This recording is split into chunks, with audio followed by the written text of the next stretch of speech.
Hey everyone, Jer here, second video today. This is going to be a new series that we're going to run on the channel that is going to focus on the pre-match press conference and what's coming up the weekend in the games. This will be longer form video. Don't worry if you want the short form stuff. That's the bread and butter. That's always going to stay there. That's going to remain as it is. That's not going to change. There are people asking for longer form content, so let's try and build it in if we can.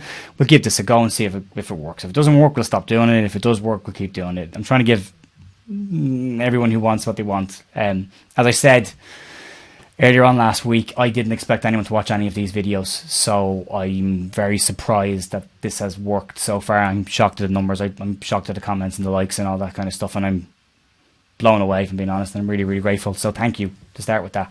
So what I want to do in this video is just talk a little bit about what's been said in the press conference, give you the top line on that. Again, trying to make it again as short as I can in a slightly longer format, if that makes any sense.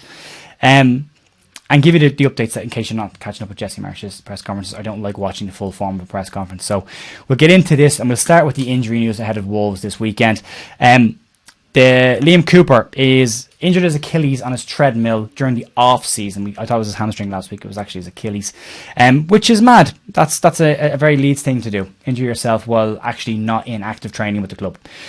Cooper is about a week away, but won't be available for this week. He might be another 2 weeks away from actually getting on the pitch, but he's back training this week. He's back with the squad on football next week. But again, he hasn't had a pre-season, so he's going to be a couple of weeks behind everybody else.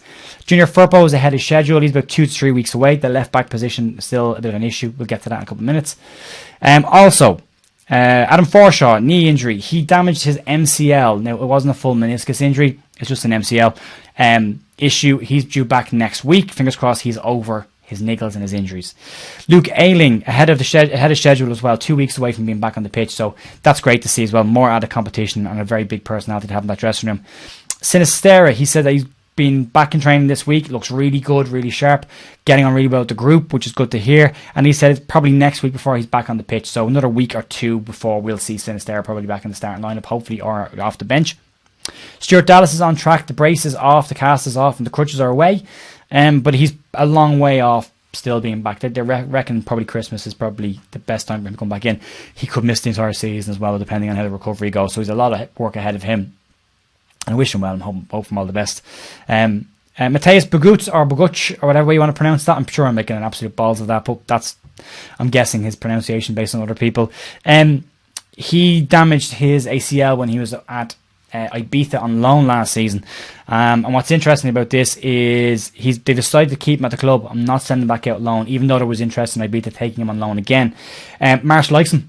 Said that he's been really, really good with the group. He's excited to see him, wants to get to know him better, and wants to see him more of him on the pitch. He's due back on the pitch next week, but he's probably 2 or 3 weeks away from being game ready, he said. But that's going to be an interesting one as well. And then Danny van de Huelva, our third choice goalkeeper, was actually involved in a car crash, which I didn't know, with the under-21 side, and had a severe neck injury. He actually broke some vertebrae, which is shocking in everyday life, let alone as a footballer's career. And what he said with him is he's probably a few months away from being back on the pitch, but I'm surprised he's even a few months away from getting back on the pitch after breaking some bones in his neck. He's back in the gym, he's doing some strength work, but he's a long way off being back. This is probably why the third goalkeeper is needed more than any other reason. We know we need competitive backup to Meslier and experienced backup to Meslier, but we'll see what happens here. I think they touched on it, and we'll get to that in a few minutes, but I think having 3 keepers who can compete with each other for that top position is vitally important, and we'll get to that in a bit. When he got into the actual body, the main part of the interview, he was asked about the new look Leeds team and asked what did he think of this, and he said, with the stress removed that we've had last season, and with him being in the club now for a period of time, it's allowed him to work more heavily on the tactical side of the game, specifically on set plays. He said that coming in at the end of last season, which wasn't his ideal scenario, he wanted to start fresh, has actually benefited him because they're not at a standing start. He couldn't overwhelm them last year with new styles of play and new tactics, and had to just add a few bits in.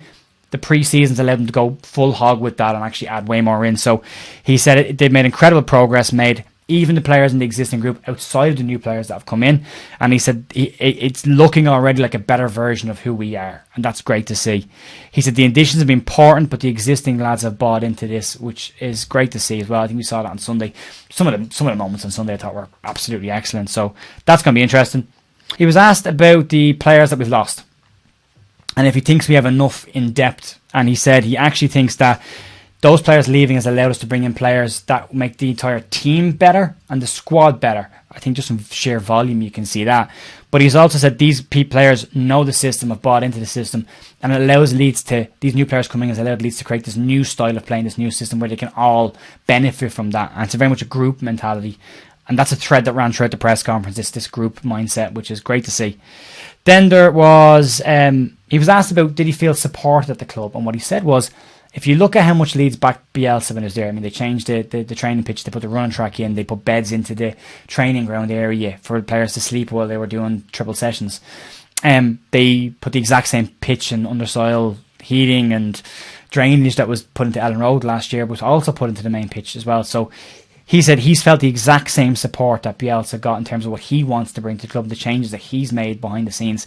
And he feels fully supported from all levels and all aspects of the club. So that's great to see. Asked about whether he's still looking for a striker, he said that he didn't want to talk too much about transfers because it was disrespectful or undermines the existing players that are there who are working hard to help the club to get ready for the start of the new season. I like that. That's deflecting. That's protecting the players and not trying to put too much focus on new additions and shiny new toys that are there. Let's worry about what we have right now for Saturday. New players come in, they come in. But we need to focus on what we've got right now. And I liked that. He said the club is taking its time to be precise about who they bring in. They brought in the bulk of what they wanted, and they're looking at one or two key areas now, and it's important to get the right person. He said expect one addition in after the Wolves game, and we'll get to that in a couple of seconds. They moved on from the playing side of it, and then they went across, and he was asked basically how his meeting this week with Andrei Radrizzani went. He said he was very happy with it. He's been very supportive of his ideas, and he said he's very happy with the investment level that's gone in. The next signing, he said, is about being prudent and about knowing exactly what they want and how it fits. We know that the Ketelar was the primary focus of what they wanted to get this year. They bid more than Milan. They offered the player double salary of what Milan offered. They just couldn't compete with Champions League football and a player's desire to go to Italy. And whether he's made a good decision there or not remains to be seen. But they want to be really precise with the next player they bid in. He's very big on this ethos, this group mindset, and about having players that blend in a blended, dressing room where players get along with each other and complement each other. And he said that it's the next players that come in need to fit in with that and can't cause any friction. He was then asked, then he said that he thought that what they've brought in has been really intelligent. The team looks really intelligent in terms of footballing in way, and that bringing in a more established goalkeeper was probably the right move. But again, they have a very good goalkeeping group, including a goalkeeping coach behind the scene. And he wants to make sure whoever comes in knows why they're coming in, understands what they're trying to do, and doesn't cause friction or cracks in what they're trying to do. He's coming in to be a backup and knows they're coming in to be a backup, but can add value to the younger goalkeepers that are there. And that's going to be huge as well. So I'm happy enough with that as well. I thought that was an interesting comment. So, but he expected that that's probably going to be the position that's going to be filled. We talked about this during the week with the news as well. And what it seems to be is, if it is Ben Foster, it should be done and dusted just after the Wolves game. They reckon they're pretty close on this already. So wait and see what happens there. He said that the environment is good in the camp and that they need to be clear with what's expected of any new players that come in. I like that as well. But they're very close to decisions on a few. He was asked about Wolves as well. Wolves have changed their system this year where they played 3 at the back last year. They play 4 at the back now. They've decided to shake it up a little bit. Jimenez being out injured means Podence has been playing in a more advanced striker role, merely as a false 9 more so than an out 9. And they're mindful of that and the qualities that he brings and the danger that he brings when playing against us. But then interestingly enough, he said that he reckons Leeds have the advantage on Wolves when it comes to set plays, which is going to be interesting. We've seen it already. We've seen some unique set plays at the weekend. He's very, very big. If you go back and look at any of the stuff from Jesse Marsh before he came to Leeds, he likes to play with set plays. He likes to throw in curveballs and be a bit tricky with stuff as well, and some pretty out there ones as well. But he reckons Leeds will have an advantage over Wolves when it comes to set plays. We've been so weak defensively with set plays over the last couple of years and really weak on attacking them. It's nice to see this. We've just got to be mindful to not get caught in counter-attacks, which we've talked about on the news this week several times.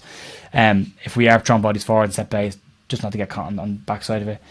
He was asked about Aaronson as well. He was told that, basically the interviewer said, they were told that Aaronson would probably start out wide from people who knew him and would eventually transition into being a number 10. And Jesse just said that he can play wide, he can play as a 10, he can play central, he can play as a false 9 even or up front. He said he brings a lot of quality and energy. He sees the gaps. He's an intelligent footballer. He knows with the link up in the transitions. He looks like a good player there. He said the only aspect of his game that will be tested this year, he says, the physical aspect that the Premier League brings. Aaronson's not a very big guy. He's quite slight and small in stature, I mean. And it's going to be interesting to see if he can adapt to the physical side of it. Personally, I think that Aaronson's just going to entice fouls. He's that kind of direct player. When he gets the ball, he turns and goes forward. And I think the directness of how he plays will entice players to foul him. And that will be interesting to see as well. We don't really have a free kick taker currently. What we've seen in pre-season is anyone who's had a go at a free kick has skied it or drilled it straight into the wall. And we could do it a set-piece taker. That could be a left back as well. Maybe Philip Max can do both of those jobs for us if that's real. Asked about what the targets were for this year and whether he thought Leeds would finish, he said that it's way too early to talk about targets, which I agree with. But the key is to have a good start and be better than we were last year. That goes without saying. We can't have another year where we're struggling in the bottom of the table. But a good start is important. Leeds had 4 home wins in the entirety of last season. Your home form is vitally important to staying up, and I think we've got an opportunity to get a win straight away off the bat against Wolves. And we've got Everton this month as well. I think Everton are going to struggle. I think they're in big trouble. So that's a big month. The first month of the year is going to be huge for us to get ourselves going. And I think if we get a win against Wolves, it puts last season in the rearview mirror. Players can relax. I think the fans will be more relaxed. Puts less pressure on the players, and they can play and express themselves more. And I'm excited to see that. And I really, really do feel positive about the weekend's game. I think we'll win it. They then moved on. He was asked about Bamford and how he is progressing through his injury at the moment, and he said it was a huge week for Patrick Bamford. Getting 90 minutes behind his belt at the weekend was massive. Getting the goals also helped his confidence, but he said he's looked really, really good. He's been sharp, he's been strong, and more importantly, he's been fit. He said he's not quite at 100%, but they've been able to get him back on the pitch and work on the tactical side of his position, where they couldn't do that with him being out for nearly 10 months last year on and off. So he said that's been a huge aspect. It's what they expect for Bamford when they have possession, and what they expect for Bamford when they don't have possession and pressing the ball, and the link-up play from him as well. So that's going to be important as well. I liked Bamford's positioning on Sunday. I liked the fact that he was popping up in the 6-yard area for tap-ins. That's the kind of positions I want to see Leeds get into. That would be great to have. He said he's not quite 100%, but he's very close to it. But I would expect him to start at the weekend, looking at what he said afterwards. He was then asked about what his competition was this year. What's Bamford's competition? And his answer was great. He didn't say competition. He said support. He said he reckons his support this year is Joffrey off the bench or playing up front with him. He said there's also support there from Dan James, even though it's not Dan James' preferred position. I think we can all agree it's not our preferred position for Dan James either. But that's an option as well. Rodrigo, obviously at the weekend, had a very good game and looked really dangerous in front of goal. That's another position that they can add as well. So he said there's lots of support there in that position. Whether they bring another striker or not, I don't know. I think the first game will be key. I think if we get off to a good start and Bamford, Rodrigo look good, and Joffrey as well, I think they might just push that one down the line a bit more and wait and see what happens. On the left back position, he was asked that, is Pascal Struijk now your first choice left back given the weekend? And he said that although it's not his natural position, he brings a lot of qualities to that position. He is mobile, he understands the tactics, and he's a big player who can get around the park as well. He's mobile. So he said he's flexible in terms of where he can play on the pitch, and that adds value. And he said there are huge benefits to having Pascal in that position. It gives Leeds the chance to play it with 3 from the back and add extra bodies in there if they need to get out. Also, his physical presence as well. He's very good in the air. You see him getting on the end of a lot of corners. Doesn't score as many goals as maybe he should, but I think having him in that team adds more strength to Leeds defensively from corners and attacking from corners as well. So that's going to be big. He was asked about Rennie Marich as well and his impact since he's come in as his assistant manager, and he said he's been great. He said he's been in and around the chats with the team. He understands the tactics. Although him and Marich haven't worked together before, they have a very similar coaching education. And he said he's watched all of the games and he has a good insight on what Leeds are trying to do. He has watched and listens to what Jesse's plans are, and then tends to come to him after him with his own ideas and adds his bits into this as well. So that's good to see as well. It's a really good backroom team forming there, and he said they've spent some time this week as a backroom team talking about the plan and what they're trying to do. And it's vitally important. I'm a coach outside of my work life, and what's interesting with this as well is it's really important to have a coaching team off the field to buy into the same things as the players that are on the pitch. It's one thing having players buying into your manager, but your coaches have to buy into the manager as well and believe what they're trying to do. it sounds obvious and it sounds like it should always be the case, but it isn't.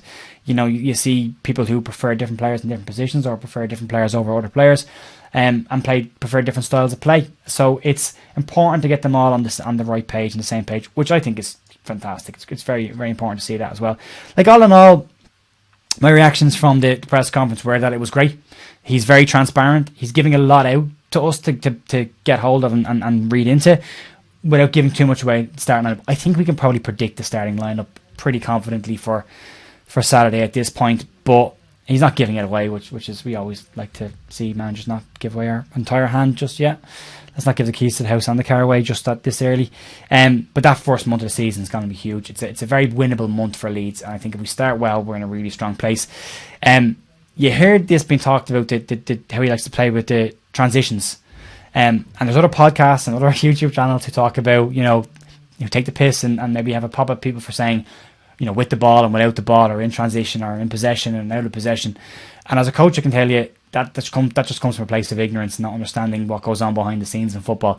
Having a dedicated system of play when you don't have the ball is vitally important for when you do win the ball back and know what to do, and being able to win the ball back. Like, having a high press is great, but knowing what to do when you don't win the ball back after a certain period of time with a high press, and being able to get compact and be defensive and force teams into making mistakes in order to get the ball back, and then you can go and express yourself and do your own attacking systems.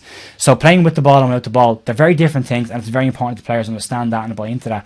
I remember Heckenbottom still gets abuse and stick over saying with the ball and without the ball. They're two different games. Defensively, as a football team, you've got to be organised and know what you're doing. Everyone needs to know what everybody else is doing for it to work. And then attacking shape as well, when you have got the ball, that's a very different game as well. And different players come into different aspects of that as well. So it's very, very important to understand that there are two huge aspects to football, and that they both need a lot of work defensively and attackingly. And I think I like the way Jesse talks about the transitions. That's the ability to, we've lost the ball, what do we do? How do we get back in the position to win the ball back? We've won the ball back, how do we move into an attacking place as quick as possible? Put our opposition on the back foot and be effective. So I think that's hugely important. I think the players you've brought in as well are going to add a lot more, not just squad depth, but also qualities that we didn't have before, like a lot more mobility in the middle of the park, a lot more aggression in the middle of the park with Roca and Adams, I think, is there, and then a lot more creativity. We're not just relying on Harrison and Rafinha this year to get us, assists and goals. You've got Aaronson in there as well. You'll have Click maybe when he does playing a more advanced role. The Somerville is there as well. There's a lot more players in and around that look like they could do things, and having a fit Bamford, fit Rodrigo, and a fit Joffrey as well adds to that. Sam Greenwood into that mix as well. And I think the squad is starting to look really, really strong in terms of depth. Then you look at what's not in the squad right now, and coming back over the next couple of weeks. Over the next 3 weeks, you're looking at having Dan James, Cooper, Firpo, Ayling, Sinistera, and Bogus available again. That adds a huge amount of depth to that squad. That means the bench is going to look significantly stronger. We're in a position where we're going to be looking at players sitting on the bench this year who were starting every week for us last year, or who we needed to start in the case of Forshaw last season. Now we're in a position where they're actually going to be, sitting on the bench and be able to come on and make an impact in a game, or help manage the game, for winning the game, help manage the game. So I think it's really, really positive. I'm really confident about the weekend. I think Leeds will go in and I think we'll get a 2-1 win. I think we will concede, and I think it will be a counter-attack, but I think we'll score goals as well. I think there's a lot of goals in this team, and I'm really excited to see how far they can go and what we can do this year. I could be wrong. I could be. I've been miles off the mark. We could get absolutely tonked at home in the first game and they'd be the worst in the world. I've said it before and I'll say it again. I like Jesse Marsh. I like how he conducts himself. I like how he comes across. I find him very likeable, affable kind of guy. His biggest problem is he's not Bielsa. That's it. And he'll never be Bielsa, and Bielsa's not coming back and probably won't ever come back. So that's in the past, and you need to take the new manager on his own merits and what he's bringing to the team, and that'll depend what happens on Saturday. I mean, if we get tonked and if we don't put in a decent performance on Saturday, there's huge pressure on him straight away. If we do, great. I want him to be successful because I want Leeds to be successful, and if he's not successful, Leeds aren't successful. So there's a group of people out there who want him to fail. If you say you want Marsh to fail, you're saying you want Leeds to fail, because if he's not successful, we're not successful. And, some managers deserve it more than others. Some managers will prove it better than others. He's had enough of last season for me to think, yeah, give him a full whack at this and see how it goes with a pre-season behind him. This is now his team. This is no longer Bielsa's team. It is a very different looking 11. It is a very different looking playing style. and he deserves to be judged on his own merits on this. So I'll give him a couple of games at least, have a look and see where this goes. But from what I've seen so far, I'm really enthusiastic about where we're going. I think there's going to be goals in this team. I think we're going to see a couple of real standout players that we brought in come in. And then let's see what he adds to that. Does he add a left back? Does he add a striker? We know the goalkeeper is probably going to come in next week. I hope it's Ben Foster, because that's a lot of experience and Premier League experience as well that will definitely benefit the younger goalkeepers. And real competition. I mean, if Meslier can't play, we've got a proper goalkeeper who can come in who even in a poor Watford side last year, had a good season. He's a good keeper and will add an awful lot to this squad. So we'll wait and see. What do you think? Let me know. I want to know in the comments what you think the 11's going to be, how we're going to line up, who's going to be your standout player for the season, and what do you think the result's going to be at the weekend? Do you see us winning the game? Do you see us, tentatively dipping our toe in the season and getting a draw maybe, or it all going tits up and losing the game? So I'm really interested to see what people think. I'm really enjoying having the conversations with people in the chat. We don't always agree on everything. We won't always agree on everything. Charlie Taylor, for example, don't want him at Leeds. But that doesn't mean we can't have a conversation about it as well. So I'm really enjoying having the conversations with people. As I said, this is the first long form video I'm going to do on this. If it doesn't work, I probably won't do it. I might just do a shorter version of this. Let me know what you think. If you want this longer form content once a week or twice a week, do you want a review and a preview? Or do you want to just focus on sticking with the news? The news is never going away. That's always going to stay and going to be there. The frequency of that might change when the season starts, because there'll be less news when the window closes. But I'll still be doing that on a consistent basis. So let me know what you think of this, the format, if you like it, if you don't like it, what you'd like to see me do. Is there any content that I'm not making currently that you'd like me to make? I don't want to be the same as every other Leeds YouTube channel. I'm trying to be more concise. And I'm trying to be a lot more, trying to add what I know from being a coach into the opinions that I give as well. So trying to be different. Let me know what you think. And again, thanks for all the support so far. I didn't plan on doing any of this. I planned on putting one news video up and seeing what happened. And the last week has been crazy. So I really appreciate it. I don't ask for subscribers. I don't ask for likes. That is your call if you want to do that. I'm not going to beg you for them. And I never will. There might be a little subscribe button in the corner to remind you if you want to do it, but I'm not going to ask you for it. And that's my promise to you, everyone. You'll never hear me saying that at the start of videos. I will not beg for likes and subscribes. That's your call. All right.